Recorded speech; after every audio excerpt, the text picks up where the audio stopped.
Hi friends, welcome to చిన్న logs. చూడండి, ఈరోజు చేసుకునే రెసిపీ వచ్చేసండి సాంబార్ అన్నం అండి. ఇది తమిళనాడులో ఎక్కువగా చేస్తారండి. తమిళనాడు స్టైల్లోనైతే చేసి చూపించానండి.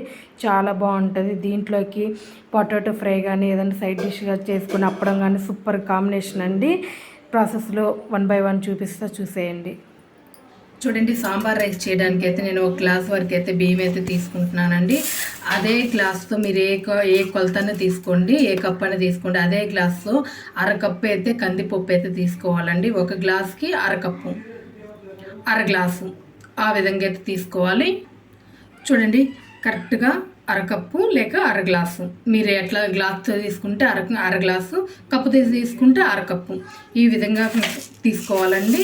నీట్గా 2 or 3 times వాష్ చేసుకొని అయితే ఇదే గ్లాస్తో మనం రైస్ కందిపప్పు తీసుకున్నాం కాబట్టి 5.5 గ్లాసులు అయితే వాటర్ తీసుకోవాలంటే గ్లాస్కి 3 గ్లాసులు చొప్పున అయితే వాటర్ తీసుకోవాలండి.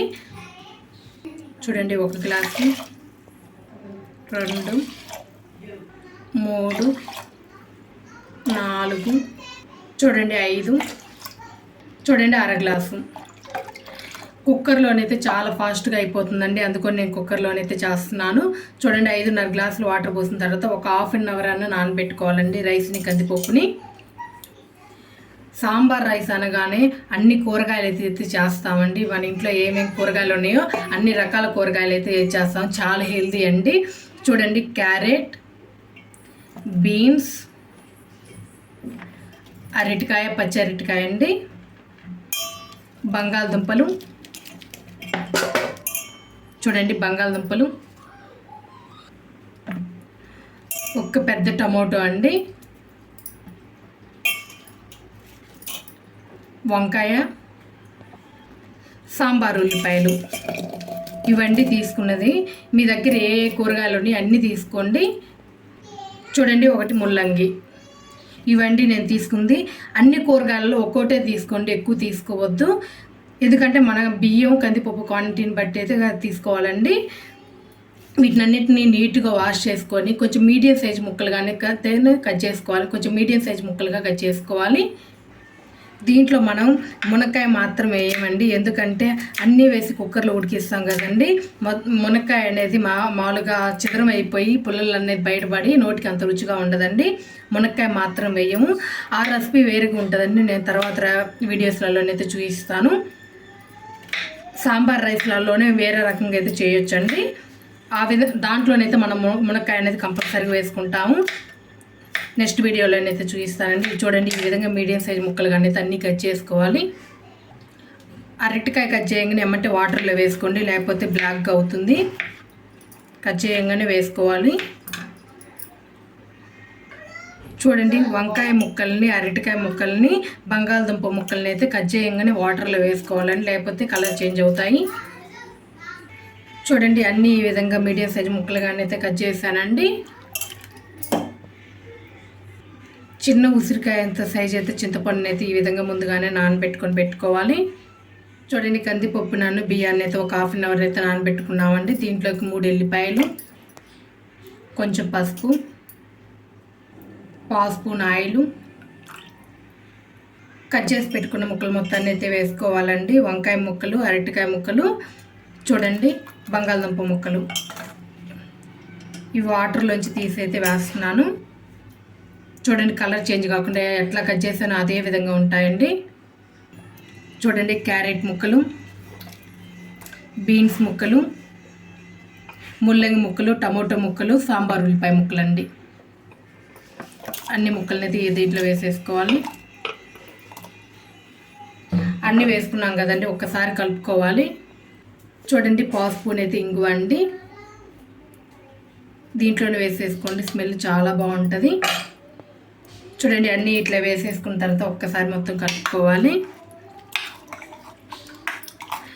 5 విజిల్స్ అయితే పెట్టుకోవాలండి. ఇట్లా మొత్తం ఒకసారి కలుపుకున్న తర్వాత పెట్టుకొని విజిల్స్ పెట్టుకొని అయితే ఒక 5 విజిల్స్కి అయితే కరెక్ట్గా కుక్ అవుతుంది. చూడండి, స్టవ్ ఆన్ చేస్తున్నాను.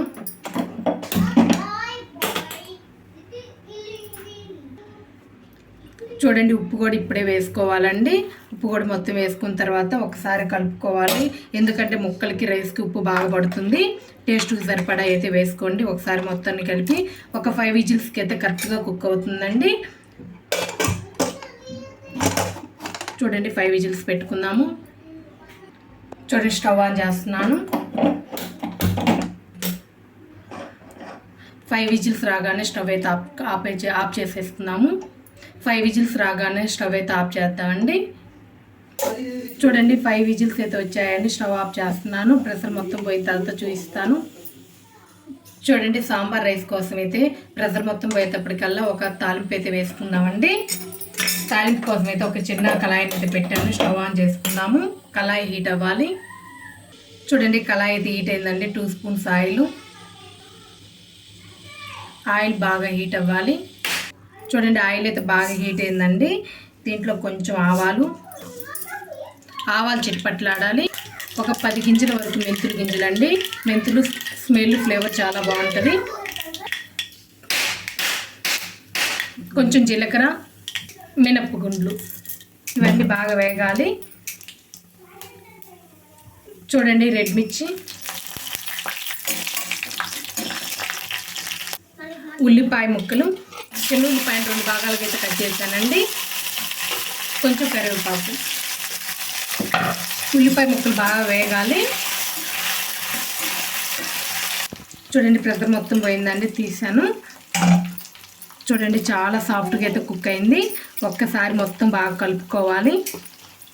ఈ విధంగా ముక్క కూడా చూడండి చాలా సాఫ్ట్గా అయితే కుక్ అయింది. చూడండి ఈ విధంగా ఒకసారి మొత్తం ఈ విధంగా కలుపుకుంటే సరిపోతుందండి. ఉల్లిపాయ ముక్కలు అయితే బాగా వేగాయండి. 2 టేబుల్ స్పూన్ అయితే కారపొడి అయితే వేస్తున్నానండి. సాంబార్ పొడి అండి. 2 స్పూన్స్ అయితే సాంబార్ పొడి అండి. కొంచెం కలర్కి కాశ్మీర్ కారపొడి అండి. లైట్గా వేసుకుంటే సరిపోతుంది. ఒక 1/2 స్పూను చింతపండు రసం అండి. చూడండి చింతపండు రసం. ఇంకా 1 గ్లాస్ నిండుగా అయితే వాటర్ అయితే పోసుకుందాము. 1 గ్లాస్ వరకు అయితే వాటర్ అయితే పోసుకుందామండి. 1 గ్లాసు పెరంగాయం అండి. 1 పావు స్పూను స్మెల్క్ అండి. ఇవన్నీ వేసాం కదండి. కొంచెం లైట్గా ఉప్పు వేసుకుందాము. ఆల్రెడీ మనం ఉడికిచ్చేటప్పుడైతే ఉప్పు వేసుకున్నామండి. కొంచెం వాటర్లో మాత్రం కొంచెం ఉప్పు వేసుకుంటున్నాము. బాగా తెరలాలండి. బాగా 2-3 పొంగులు వచ్చే విధంగా అయితే ఉంచేసుకోవాలి.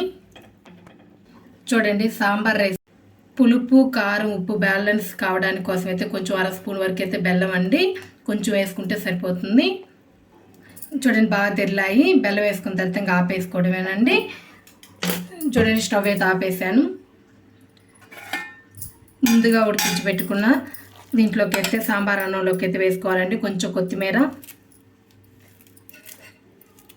చూడండి ఈ విధంగా చల్లేసుకొని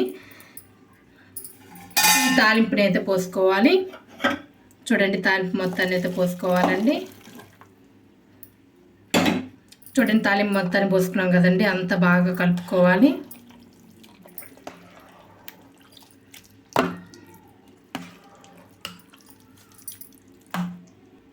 చూడండి మన సాంబార్ అన్నం అయితే రెడీ అయిందండి. ఈ మెథడ్లో అయితే ఒక్కసారి చేయండి. చాలా టేస్టీగా అయితే ఉంటుందండి. నా వీడియో కనుక నచ్చినట్లయితే లైక్ చేయండి, షేర్ చేయండి, కామెంట్ చేయండి. ప్లీజ్ సబ్స్క్రైబ్ చేసుకోండి. Thank you.